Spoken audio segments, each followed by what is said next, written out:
Okay, for my first random toy review in a long time, well, not counting that classic Grimlock, I figured I should review something that I had for a long time, something that is near and dear to me. And of course, since I changed my name to Toa Rabbit, I'm going to review a Bionicle set. Today we'll be looking at set number 8763, Toa Norik. This guy was first released in the year 2005 as part of a special editions line. And when I say line, I mean literally just 2 sets. In fact, he and his mate Iruni were released, I think they were released in 2 different ways. One way was you can get both the canister sets wrapped in one as one big package, or you can buy them separately at like Walmart or something. And so therefore, I am reviewing them separately since I have one canister, which we'll look at in a minute.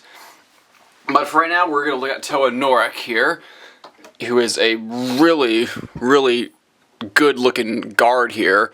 I guess guard specifically, because story-wise, Toa Norik here is part of the Toa Haga.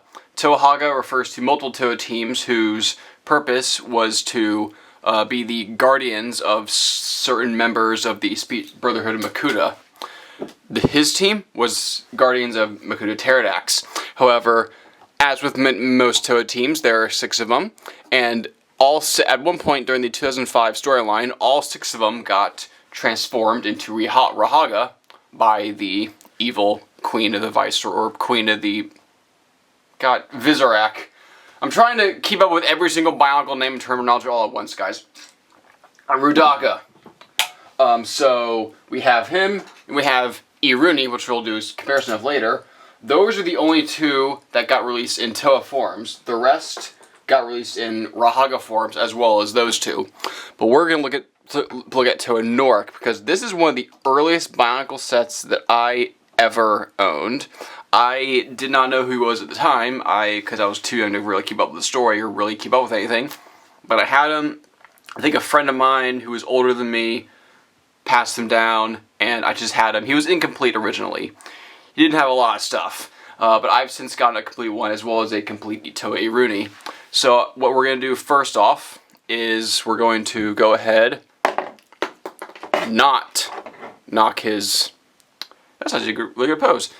His spinner out, and actually go on and zoom in on the head, like I do with most toys, or humanoid toys, or toys with faces. There we go. Come on, up more, up more, up more, up more, up more. Kind of unscrew this tripod. There you go. Good look at what's going on there. Now, obviously he's a Toa. This is a Bionicle. This is a mask.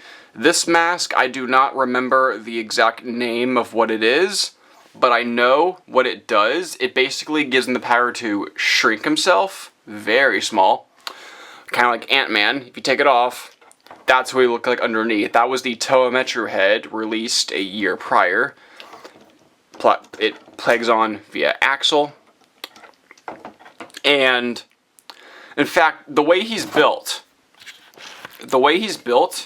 is actually using the Toa Metru build that was introduced a year before him.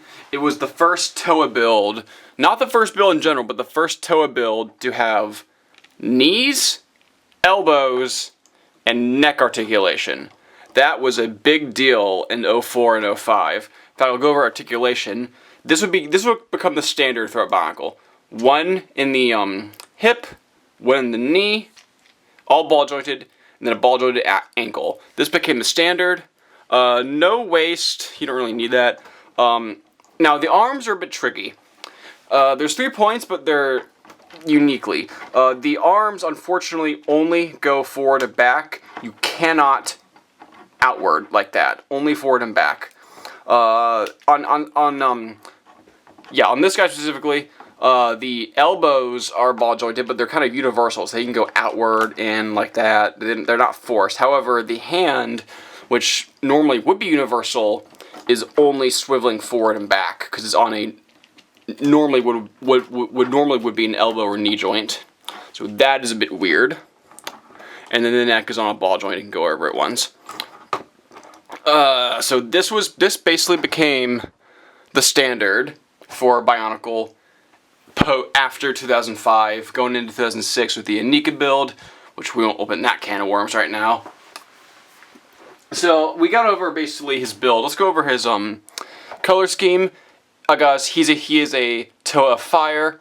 It's gonna be mostly red. However, he has so much silver on him that silver almost becomes the main color and red becomes a secondary color, or which is which, you know, kind of like the he did it before the Mystica did it, you know, now that I think about it.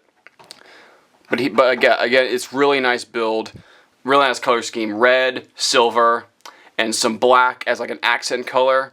Nothing sticks out. The only colors that stick out are his eyes, which in my opinion are okay stick out because, you know, I don't mind eyes looking a little bit different. This blue piece here, which is again not a problem whatsoever, and this yellow piece here, which is actually a necessary piece, and it only ever came in that color. We'll get to that in a minute, but we'll go over his functions or what he does in his gimmicks. So we're gonna start with his arm. Now this arm, just like the Toamata, like when I reviewed Golly, has a gear back here. You swing it back and forth. His staff is very long, by the way. Raises the arm. Now, a problem with this is that while it's very fun, if you try to stick it up, well, okay, he's a bad example because his armor is so bulky that kind of props it up, but normally it will just flop to the ground like that. In fact, on Toa Iruni, it does flop to the ground because his armor is not this bulky. In fact, go over his armor real quick. On the Toa Metru, this would focus. Stop being blurry.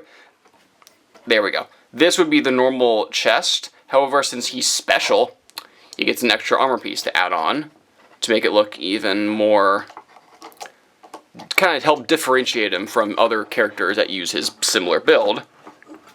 Alright. The very next thing would be his other arm, the big ol' shield. This is a pretty big shield, however, it has features. You have this silver, this was the launcher for 2005, every set had this.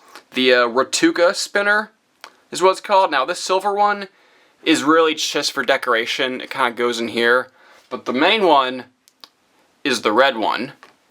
It goes in here, and then you take this ripcord.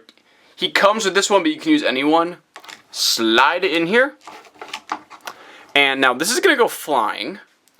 Will it get lost? Let's see. That normally happens. It doesn't fly like it does in the commercials, but, you know, it is pretty fun. So it's just a little that thing here. I'll just keep it with me here for now. I'm not going to put it on just yet. So that's really the gimmicks that he does. He raises his arm and he launches the spinner. Now, what I'm going to do here is real quick, have him stand like this, and then I'm going to compare him real quick. Alright, so what I have here right now is a size comparison, or just a style comparison between Norik and his wavemate Iruni here. Now, they're both very similar, pretty much the same exact build, but with minor differences. Obviously, color scheme, the mask here, the choice weapon, even minor details like the armor pieces on the shoulders, chest, and even the leg pieces right here, as you can see, are not the same as Norik's. So that's pretty cool. You get two sets that are kind of clone sets, but they're not exact. There's variety and kind of more personality. As I put again, Iruni is way taller, more lanky. Norik looks a little more beefy and bulky and muscular, especially in those lower legs, because they're using Vaki limbs. So that's pretty cool. Now the very last thing I'm going to show for this set before I end the review is the canister that he comes in.